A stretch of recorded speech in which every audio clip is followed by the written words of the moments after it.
And here on Talkin Fight for another episode of Boxing News today. And let's start it off with news out of Montreal, Canada, where I at the Tiger have a great fight lined up, including some of our favorites here on Talkin Fight. Let's start off with a couple of Canadians who are on the bill. Steve Claggett, KG veteran from the West, I believe Calgary originally. And Mary Spencer, one of our favorites here ever since we've been on the air with Talkin Fight.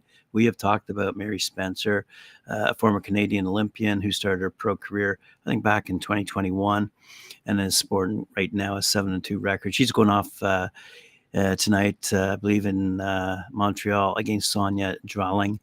As a good Canadian, I hope she wins that fight, as well as Steve Claggett. Anyway, fighting out of Montreal, originally though born in America, Erik Bazinyan. He's facing Billy Godoy.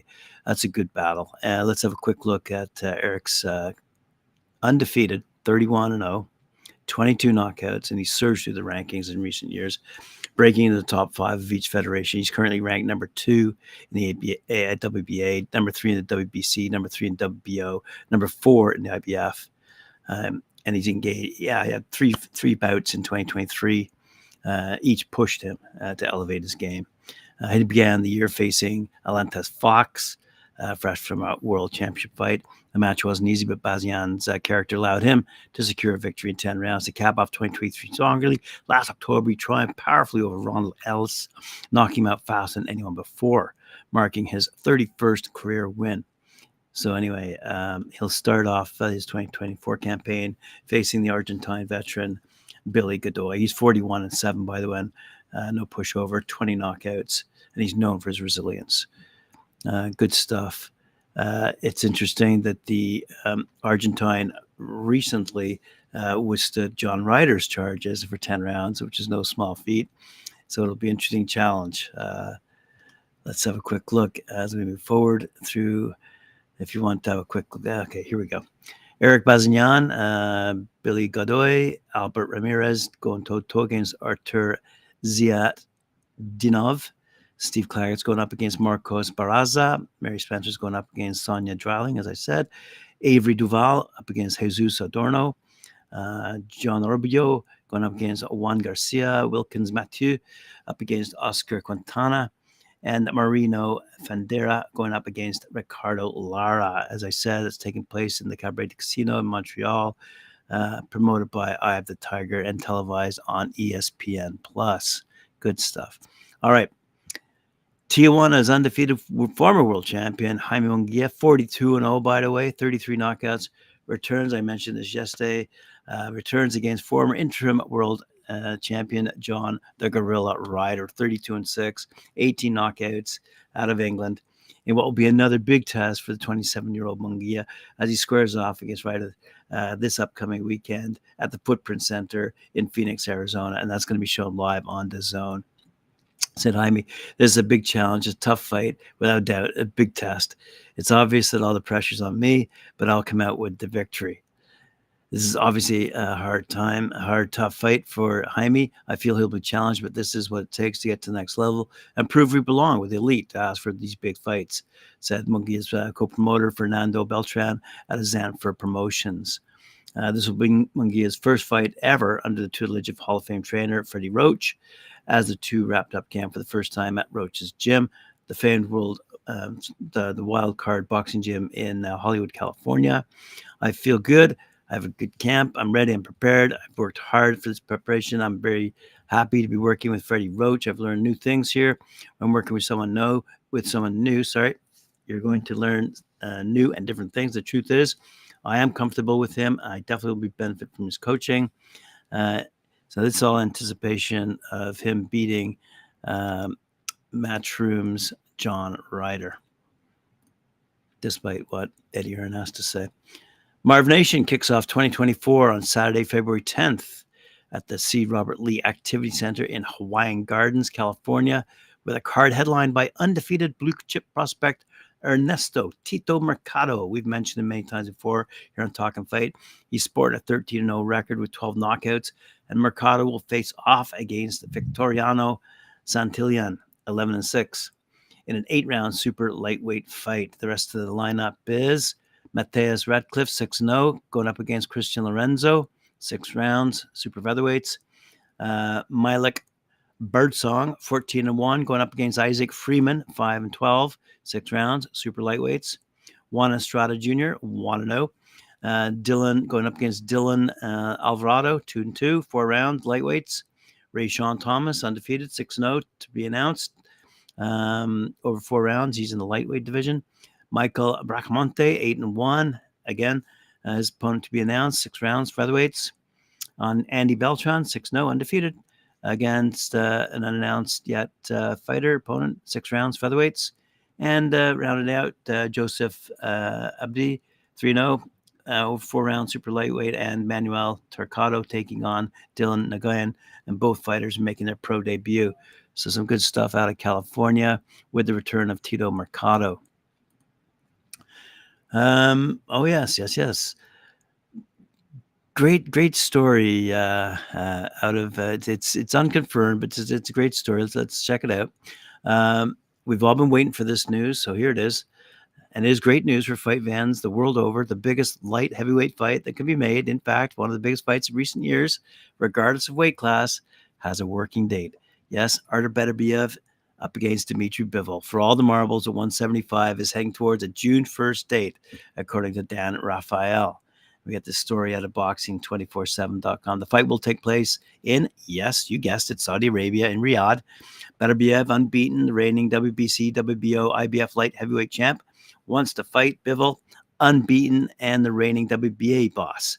And it wants to fight equally as much, by the way. Now, as Raphael writes, there's no impediments that could throw a spanner in the works as far as getting this fight over the line. It really does seem as though what the powerful money men in Saudi Arabia want, they get. And June 1st, a Saturday, the massive card in Riyadh that will be topped by Anthony Joshua against Francis Ngannou is taking place on Friday, March 8th. Is not all that far away. Nothing signed yet, at least not as far as both sides go. Eddie Hearn did say, just after Beterbiev had crushed Callum Smith, that the fight was signed from their side. Hearn, of course, working with Bivol. But things sure are looking good for us fight fans. This is going to be a heck of a fight. Fans will have a tough time splitting these two magnificent fighters in the days leading up to the fight. Indeed, so will the bettors. Indeed, picking a winner here is as tough as it gets. Pure puncher Beterbiev against pure puncher Bivol. I mean, who do you like? Let's hear those comments. In addition to this fight seemingly set, super fight. Indeed, fingers will, of course, remain crossed until an official confirmation announcement. It's likely the Saudis will put together a stack supporting card for June, as they have done before, and will again on February 17th. That's when Tyson Fury goes up against Alexander Usyk, supporting by an excellent undercard. And as I said before, March 8th, AJ versus Ngannou, again, with a great undercard. Anyway, Beterbiev or Bivol, or if you prefer Bivol, Beterbiev, who's the A side? Doesn't really matter to me. It's going to be a great fight. Doesn't need any undercard to ensure a sellout, that's for sure. The fight is that good and that tough to pick a winner. Let's hope. Anyway, that brings us to another interesting comment made by journalist Thomas Hauser with respect to pay-per-view and the Saudi money. And again, this is being reported on boxing247.com. Hauser believes that boxing is now growing due to the best fights being put on pay-per-view, which targets hardcore fans but fails to create new fans. Hauser says that the Saudi money that is being pumped into boxing is helping a few select promoters and their fighters, making them rich, but not growing the sport. These are pay-per-view events, and casual fans aren't going to watch if they've never seen these fighters on non-pay-per-view. And many of our older veteran matchmakers and promoters and managers who we've had on Talkin Fight over the years have said the exact same thing. Anyway, Hauser notes that Anthony Joshua versus Francis Ngannou is taking place during an afternoon on a Friday for U.S. fans, which means the match doesn't register with Americans if it's being targeted at the British audience. True enough. The promoters and the fighters that are insisting on putting their best fights behind a paywall are ultimately stunting the sport and their fighters because they create new fans if they're able to see the boxers on non-pay-per-view. according to Hauser. Yeah. I look at the perspective of boxing in the United States, and boxing is certainly suffering here in the States, he said. It's much more popular in the UK and in other parts of the world, as we've often said on Talking Fight, such as Africa, Asia, Australia, indeed Canada. But when people talk about 2023 being a great year for boxing, I don't think so at all, because most of the fights that people wanted to see were behind a paywall. In the United States, at least very few people saw them. And as we've discussed, the pay-per-view numbers on what were anticipated as being big fights were indeed not attracting the numbers on pay-per-view as were expected. Hauser continues, the fact that Joshua Nagano is being contested on a Friday afternoon, a workday in the United States, not in the evening, in the afternoon, tells you where that fight registers in the United States today. So you have to get into the mainstream, and I think you have to do that by the best fighting the best, but also having fights that are available without behind a paywall. That's how you grow the sport. Now, there is a lot of Saudi money coming to the sport, he says. A handful of promoters and a handful of fighters are going to get rich on that. Yes, we've talked about that before too. I don't know that it's going to grow the sport. You're preaching the choir, targeting the hardcore boxing fans, not the casuals. Hauser doesn't say which promoters and fighters are getting rich from the Saudi money, but we all know who those people are without a doubt. And as I've said, boxing in general as an industry can certainly push its borders beyond the United Kingdom and the United States by targeting the many great fighters that are emerging out of these other foreign countries, certainly foreign to US and UK boxing fans, such as those fighters that are fighting in Japan and Thailand, Vietnam, Philippines, great young fighters coming out of those countries, not to mention Mexico, not to mention South America, not to mention Central America.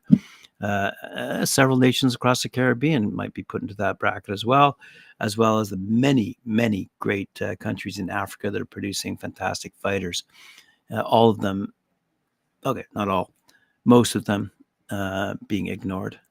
So Hauser puts up a few good points about pay-per-view and the impact of Saudi money, making the rich richer, and I guess the poor poorer. Right, that's it for me today here on Talkin' Fight. Appreciate you joining me. Remember, like, share, subscribe, hit that notification bell, and we'll see you again tomorrow, 11 a.m. Eastern Time, for another episode of Boxing News Today. Thank you.